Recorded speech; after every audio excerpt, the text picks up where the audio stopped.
안녕하세요. 5천만 국민의 진솔한 이야기를 들어보는 시간, 열린시사문의 박주영입니다. 저희 열린시사문에서는 대한민국 국민이 살고 있는 곳이라면 어디든지 찾아가서 그 지역의 생생한 이슈들을 들어보려고 합니다. 오늘은 세종대왕의 정신을 이어받아 탄생한 행정중심 복합도시 세종으로 가봅니다. 이번에 저와 세종시에 다녀온 조민정 기자도 함께합니다. 안녕하세요. 네, 안녕하세요. 조민정입니다. 조 기자, 세종시에 방문한 건 이번이 처음이었는데요. 어떻던가요? 네, 이 중앙행정기관이 이전이 돼서 또 많은 관심을 받고 있는 세종시에 다녀왔습니다. 활발하게 개발이 이루어지고 있는 만큼 그 도시 안의 생기가 가득 넘치더라고요. 이 세종시가 공식 출범한 지 1년 8개월 정도 됐죠. 올 7월이면 세종시가 탄생한 지 2주년이 되는데요. 그동안 어떤 모습으로 성장해 왔는지 영상을 통해 만나보시죠.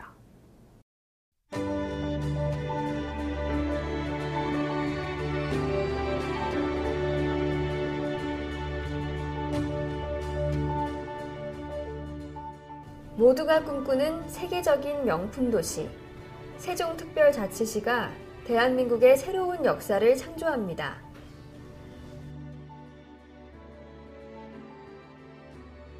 누구나 살고 싶은 행복도시, 세종특별자치시.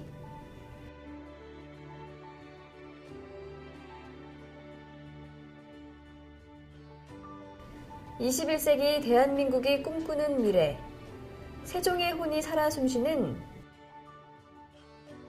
인간과 자연이 하나 되는 세계적인 명품 도시. 국가 균형 발전을 선도하고 대한민국의 미래 성장 동력이 될 세종특별자치시. 대한민국 새로운 행정의 중심으로 2030년까지 인구 80만의 자족도시를 목표로 국가 균형 발전의 핵심축 역할을 다하고 있습니다. 대한민국의 수도권 과밀화를 해소하고 국가 균형 발전과 국가 경쟁력 강화를 위해 탄생한 세종특별자치시. 2014년까지 36개의 중앙행정기관과 소속기관이 이전을 완료하게 됩니다. 이로써 세종특별자치시는 명실상부한 대한민국 행정수도로서 국가 균형 발전을 주도해 나갈 것입니다. 역사와 전통을 계승하는 세종특별자치시. 도시 명칭의 모티브가 된 세종대왕의 우수한 창조성을 현대의 삶에 구현하기 위해 마을 지명과 도로, 공공시설의 명칭을 순 우리말로 불리우고 있습니다. 또한 100년 전통의 조치원 복숭아는 맛과 향이 뛰어나 매년 8월 열리는 복숭아 축제에서 명성을 이어가고 있습니다. 인재 양성의 교육 모델로 도약하는 세종특별자치시. 최첨단 지능형 스마트시티인 세종시는 언제 어디서나 학습이 가능한 스마트 스쿨을 개교해 명품 교육을 구현하고 있습니다. 더불어 지식과 정보 전달의 주 기능을 하게 될 국립세종도서관은 지성과 감성을 지닌 소통과 문화의 중심 역할을 할 것입니다. 균형 발전의 모델 도시 세종특별자치시. 행정, 과학 중심, 상업, 교육, 연구, 첨단 산업과 물류 유통, 근교 농업과 레저 복합, 복합 산업과 문화 관광 등 5대 광역별 균형 발전을 추진해 2030년까지 인구 80만의 명품 도시로 도약해 나갈 것입니다. KTX, 제2 경부고속도로, 수도권 전철화 및 광역교통 체계를 구축해 전국에서 2시간 이내에 접근이 가능한 사통팔달의 세종특별자치시. 세종 첨단 일반 산업단지 투자유치 발전 방안을 마련하고 친환경 최첨단 기업을 유치해 세계에서 가장 살기 좋은 20대 명품 도시로 건설될 것입니다.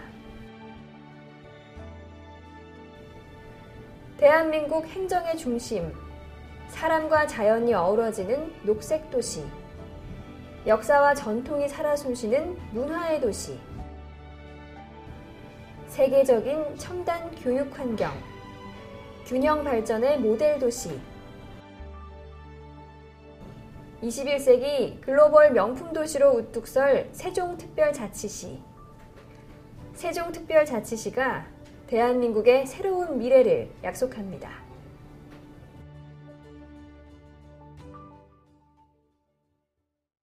네, 세종시의 가장 큰 특징은 행정과 과학, 상업, 산업, 교육까지 이 다양한 분야 전반에 걸쳐서 균형 있게 발전하고 있다는 점 같습니다. 네, 그런가 하면 올해 말까지 중앙행정기관이 대부분 이전한다는 것과 전국 각지에서 2시간이면 접근이 가능하다는 점도 세종시의 밝은 미래를 기대하게 한다는 생각이 듭니다. 이번에는 세종시의 주요 실책들을 일목요연하게 정리한 영상을 잠깐 보고 와서 다시 이야기 나누도록 하겠습니다. 21세기 대한민국의 새로운 미래. 세종의 혼이 깃든 맛과 멋이 어우러진 인간 중심 녹색 도시. 누구나 살고 싶은 세종특별자치시. 앞선 영상에서 보셨듯이 이 세종시 하면 행정중심 복합도시라는 사실을 빼놓을 수 없죠. 네, 그렇습니다. 세종시는 올해 36개의 중앙행정기관이 모두 이전할 예정입니다. 이를 통해 세종특별자치시는 2030년까지 인구 80만을 목표로 발전을 향해 노력하고 있는데요. 밝은 미래의 세종시가 과거부터 현재까지 어떻게 변화해 왔는지 알아보겠습니다. 지금부터 함께 보시죠.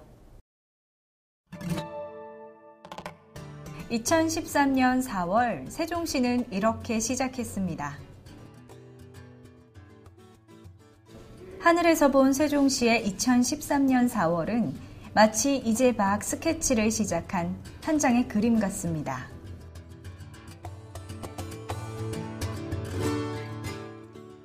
그리고 6개월 후 세종시는 한층 다양한 색깔을 갖게 되었습니다.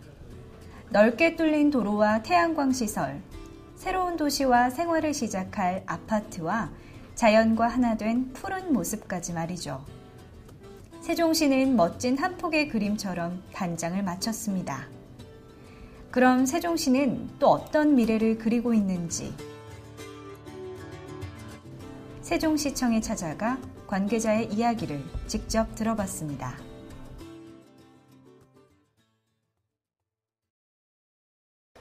예, 저희 세종특별자치시는 2012년 7월에 전국에서 17번째 광역시로 탄생되었고 2030년까지 인구 80만의 도시로 건설됩니다.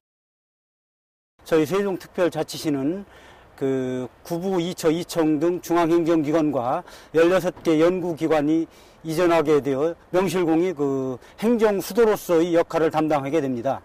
또한 저희 세종시는 전국에서 전국 어디에서나 2시간 이내로 접근이 가능한 사통팔달의 교통망을 갖추고 있고, 특히 저희 세종시 주변에는 볼거리도 풍성한데 전국 최대의 호수공원이나 곰과 정원이 어우러진 베어트리 파크, 전통 장류마을인 뒤움박고을 등이 있습니다. 보이나요? 찾았나요? 들리나요?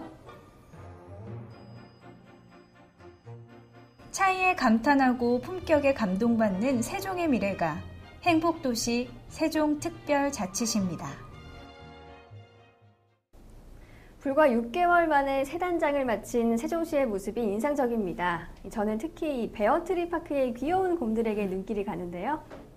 네, 저도 베어트리 파크는 꼭 가보고 싶은 곳 중에 하나였습니다. 사실 그뿐만 아니라 세종시에는 몸과 마음이 행복해질 수 있는 그야말로 힐링하기 좋은 곳들이 많이 있습니다.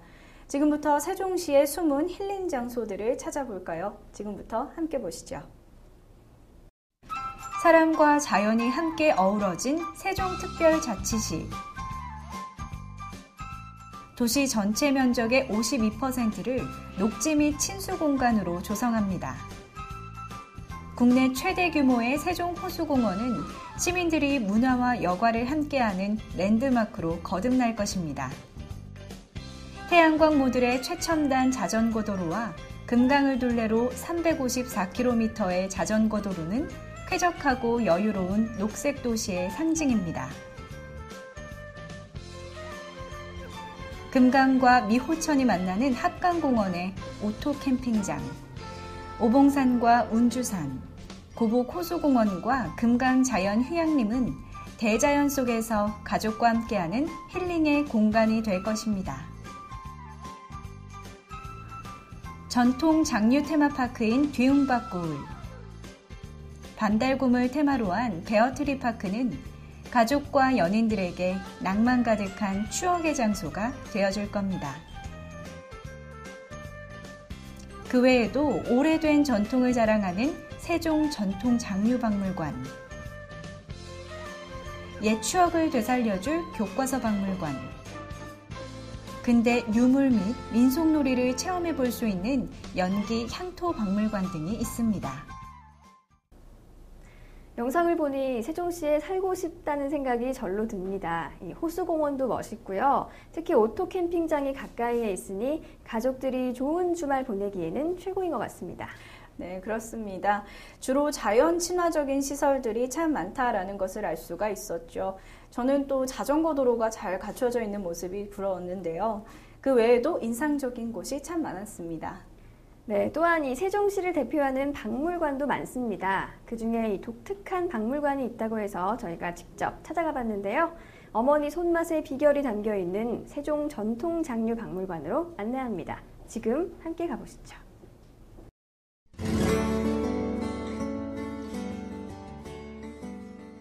이곳은 세종 전통장류 박물관입니다.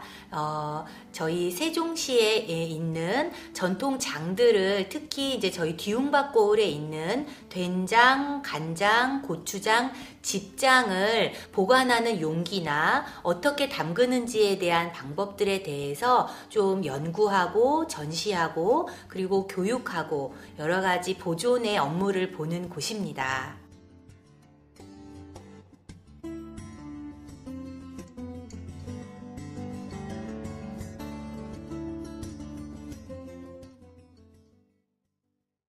저희 세종 전통장류 박물관은 2013년 3월에 개관을 했고 박물관 등록을 한 사립박물관입니다. 이곳은 저희 그 뒤움박고을의 C관장이 있는 곳입니다. 앞에 보시는 장독에 그 1950년대 초에 그 설립자님 어머니께서 직접 담그신 간장이 들어있고요. 이 간장의 반은 지금 여기 안에 들어있고 반은 위쪽에 그 타임캡슐에 저희가 묻어 놓은 상태입니다. 그래서 후손들이 나중에 우리 선조들이 먹었던 장들을 연구할 수 있는 자료가 되게 하기 위해서 반은 타임캡슐에 묻었고요. 여기 안에 반이 들어있어서 이쪽 그 장독을 직접 살펴보시게 되면은 이 옹기가 숨을 쉬는 옹기이기 때문에 간장이 새어나온 모습을 같이 보실 수가 있습니다. 이 시루는 보통 시루는 떡을 찔 때 많이 사용을 하는데요. 저희 예전에 부엌을 한번 생각해 보십시오. 가마솥이 있고요. 그 가마솥 위에 시루를 얹어서 옆을 이제 밀가루 반죽으로 이렇게 봉하고 떡을 찌게 되는데 이 시루는 보시는 것처럼 아래가 굽이 있습니다. 그래서 이 시루는 가마솥 위에 얹어서 찌는 시루가 아니라 사실은 가마솥 안에 넣고 떡이나 다른 어떤 그 음식들을 찌는 용도로 사용한 시루입니다.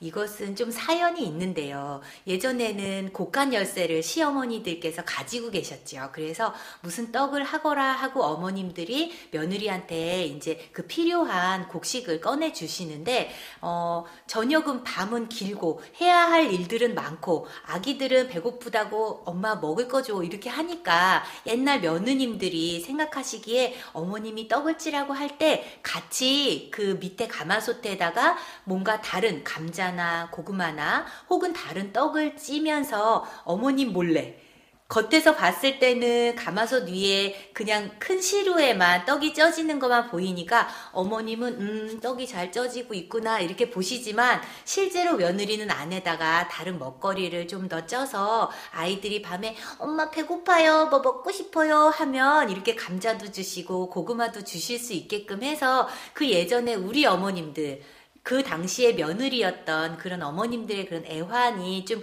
서려있는 그런 유물이 되겠습니다. 그래서 별칭이 있는데요. 원래 이름은 굽다리 시루이지만 보시면 며느리 도둑 시루라는 그런 별칭이 있습니다. 여기 보시는 유물은 겹오가리라는 유물인데요. 종류가 여러 가지 있지만 뚜껑에 이렇게 손잡이가 있는 모습, 꼭지가 있는 모습 그런 형태로 볼 수 있습니다. 보통 단맛이 나는 재료들을 이렇게 보관하는 용도로 사용하셨는데요. 고추장이나 식혜 이렇게 좀 단맛이 나는 음식들을 안에다 넣었을 때 사실은 벌레들이 더 먼저 알고 이제 옹기 주변으로 모입니다. 항아리에 이제 벌레들이 이제 들어갈 수도 있는데 저희 선조들이 참 지혜가 있으셔서 이 겹오가리를 만들어서 거기에 물을 이렇게 부어 놓으면 안쪽으로 들어가려던 벌레들이 그 물에 이렇게 빠져서 실제로 항아리 안으로는 들어가지 않게 하는 과학적인 어떤 그런 지혜가 담긴 항아리라고 할 수 있습니다. 확독과 확소는 보시는 것처럼 굉장히 우둘두툴한 면이 있는데요. 예전에 곡식을 이렇게 갈기 위해서 혹은 양념을 아주 곱게 가는 데 사용했던 지금으로 말하면 이렇게 믹서기의 형태로 사용했던 용도로 사용했던 그런 확독과 확손입니다. 저희가 콩을 갈 때도 쓰셨고요. 콩국수를 한다든지 이제 그런 걸 하실 때 여기다 이제 콩을 갈고 또 맷돌로 이렇게 가시기도 하고 그런 용도로 해서 사용하는 형태로 쓰였었습니다. 저희가 사실 관람료가 없습니다. 그래서 관람료가 무료이고 또 인근 주변 지역에 주말이나 평일에 굉장히 많은 가족분들이나 단체에서 이렇게 오시고요. 특히 봄, 여름, 가을에는 학교, 유치원, 어린이집에서 단체로 저희 체험 프로그램을 참여하시기 위해서 많이 오시고 계십니다.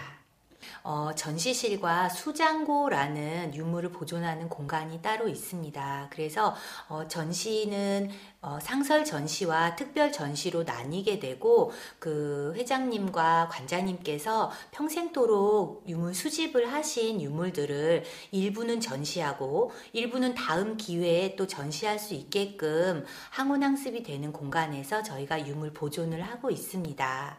저는 이 전통 장류를 우리가 계승하고 이것을 지켜내고 보존하는 것이 우리 식구들의 건강을 지켜내는 것이라고 생각하기 때문에 저희 세종전통장류박물관이 앞으로 나아갈 길을 그쪽에 비전을 두고 있습니다. 우리 박물관을 관람하러 오시는 모든 관람객 분들과 또 저희 장을 갖다 잡수시는 많은 가족분들의 건강을 위해서 저희가 이 연구와 전시와 교육하는 부분들 모든 보존에 관계된 부분들에 좀 부족함이 없게끔 최선을 다하고 있습니다. 예. 요즘에는 이 고추장, 된장을 직접 담가 드시는 분들이 거의 없는데요. 우리의 전통 음식을 잘 보존해서 또 이어가고자 하는 분들이 있다라는 사실만으로도 든든해집니다. 그렇습니다. 전통 장류는 그 맛과 우수성을 세계적으로도 인정받고 있는데요. 이 명맥이 끊기지 않도록 후손들이 많은 관심을 가질 필요가 있다는 생각이 듭니다.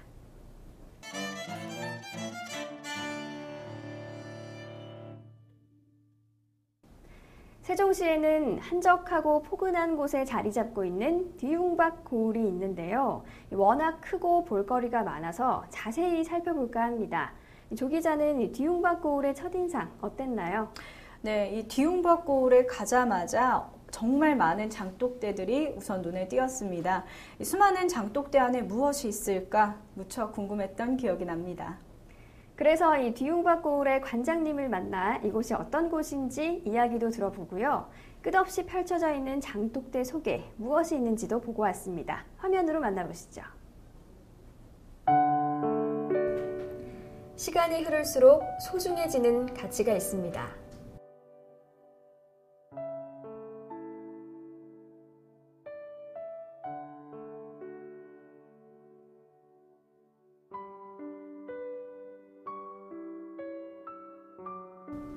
세월이 쌓일수록 깊어지는 맛이 있습니다.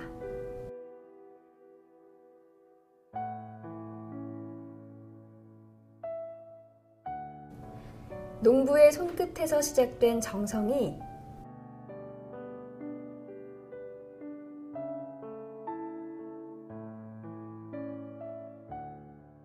어머니의 손끝으로 이어져 여러분을 만나러 갑니다.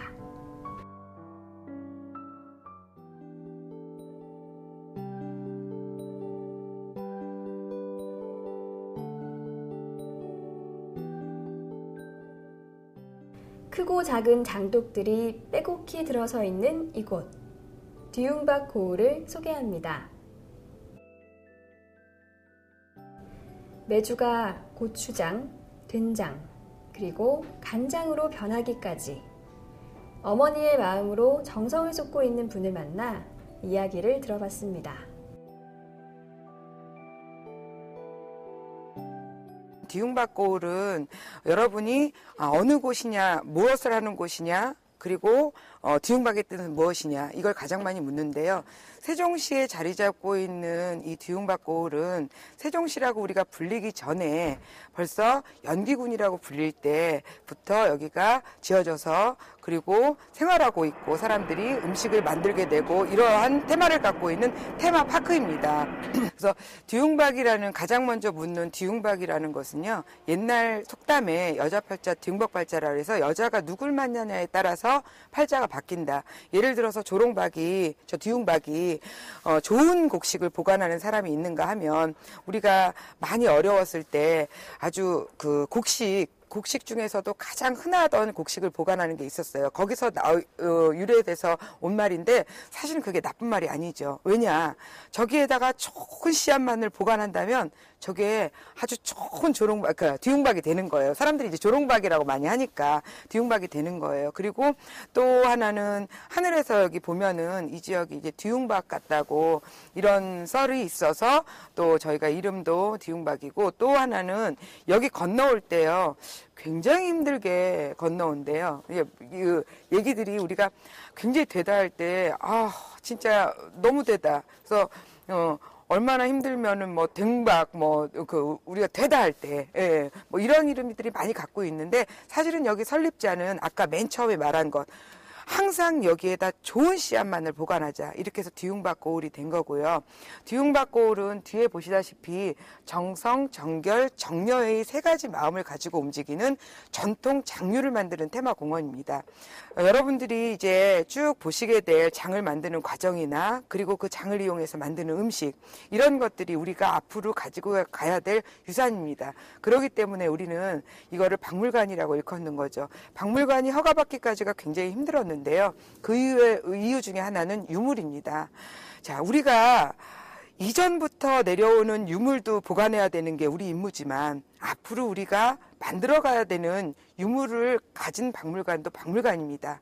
이런 박물관을 주 테마로 해서 저희는 아까 얘기한 대로 박물관을 만들기 위해서 매년 전통을 이어가고